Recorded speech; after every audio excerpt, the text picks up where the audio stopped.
Coucou, bonsoir. Voici la fin du troisième chapitre et le quatrième. Voyons, comme par exemple, quand je te vois prendre seul le matériel pour faire ta piqûre quotidienne pour ton traitement, avec ce courage renversant et cette irrésistible pointe d'humour, c'est une vraie leçon pour moi. Et j'en reste baba de respect et d'admiration. Moi, j'en suis pas cap. Toi, tu m'inspires. T'es un héros, un vrai et bien mieux que ceux qu'on voit à la télé, puisque toi, tu es là pour de vrai. T'es même mon seul héros. C'est pour ça que je veux aller partout où tu vas. Moi, j'ai absolument, mais alors pas envie du tout d'aller où tu vas. J'ai plus qu'envie d'être en vie. J'ai envie d'être super vivant. Qu'on se le dise une fois pour toutes. Pour moi, t'as rien d'un héros. Et je me passerais bien d'en être un et encore moins d'être le tien. Faut pas te la raconter, ma boula. Nous deux, on ne se discuterait même pas si j'avais le choix. Les piqûres, tu vois, je me les fais tout seul, oui, en te criant. Même pas mal. Même pas peur. Il m'arrive même de faire le clown, histoire de tordre de rire le mal trop dur que je ressens. Et si je vois s'éclairer dans les yeux de ma maman un tout petit sourire qu'elle seule est capable d'illuminer, alors ça résonne en moi comme un défi. C'est un peu comme un bras de fer pour forcer l'interrupteur à passer d'éteint à allumé. Je le fais pour elle, si tu savais. Elle m'encourage derrière ces cris étouffés que je devine. Tu les devines? Comment? C'est simple, je les devine parce que ces cris, même si tu les entends pas, ils sont aussi forts et violents que les miens. Tu piges? C'est comme un éclair capable de faire court-circuiter la douleur. Waouh, tant d'orage. Un drôle de combat intérieur. Plus je t'écoute, plus je me dis que c'est le monde à l'envers. Tu manques pas d'air, toi. Moi qui? Tu m'as donné un prénom et tu ne l'emploies même pas. Ok, ma boula, t'es sacrément gonflé, tu sais, si tu le dis. Mais j'ai besoin de toi. Comment ça? Tu veux pas me lâcher, espèce de tête de bûche?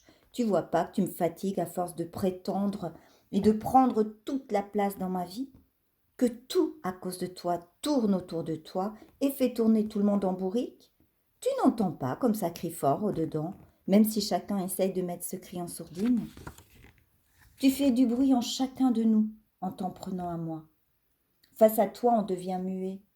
Avec toi, on perd tout, on perd la tête, patience, on perd sa vie aussi. T'as pas honte de qui tu es, t'as pas honte du mal que tu fais. À moi, mes parents et tous ceux que j'aime, et tous ceux chez qui tu t'installes. Pas moi, le cancer.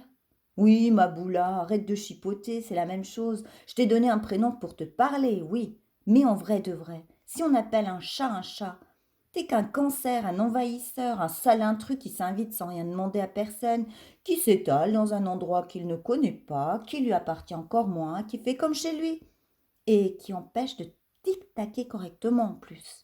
C'est pas juste, tu n'as pas le droit. Tu n'as pas le droit, tu m'entends? L'enfant éclate en sanglots.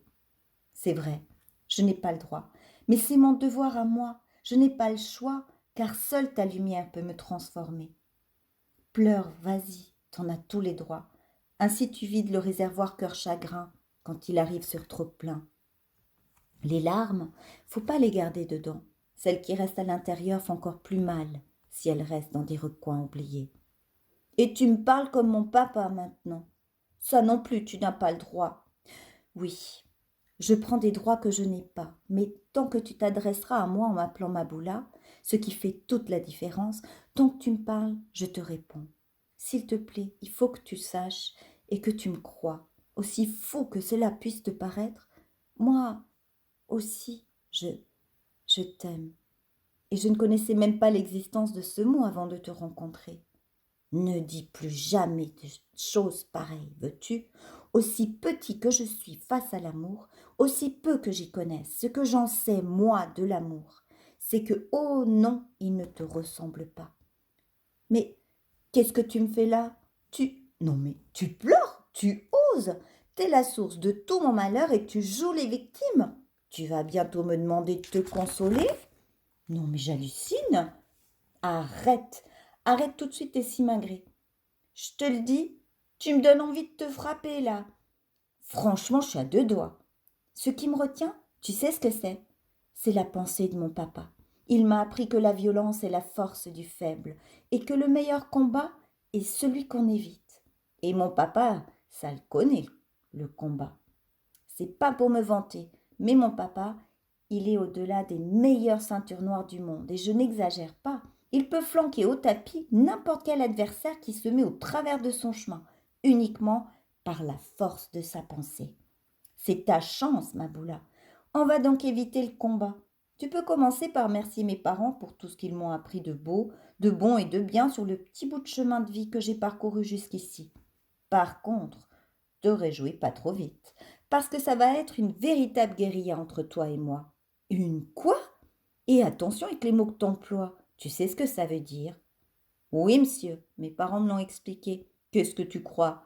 Une guérilla, c'est un combat de provocation et d'embuscade, et c'est toujours quand les plus faibles s'attaquent aux plus forts. Ce combat est le seul que chacun doit faire, chacun pour soi. C'est le combat intérieur, même que c'est comme ça que le monde change pour de vrai aussi. Et c'est ce combat que je vais faire avec toi, pas contre, mais avec toi. Et ça change tout. Allez, vas-y, prépare-toi, parce que je tiens à te prévenir, moi. Comme mon papa, je suis un guerrier pacifique. Tout doux, tu me fais peur. Bien fait. C'est toi qui as commencé. Et puis, d'abord, je me calme si je veux. Ben dis donc, t'as tout d'une terreur. Éclat de rire de l'enfant. C'est toi qui dis, c'est toi qui l'es. Et comme m'a appris mon papa, le secret, c'est que l'autre voit en toi ce qu'il est lui-même. Nanananère. Tiens, je vais te chercher l'histoire que mon papa m'a écrite. C'est dans le tiroir d'à côté. T'es prêt? Je vais te la lire. Écoute ça. Suite demain.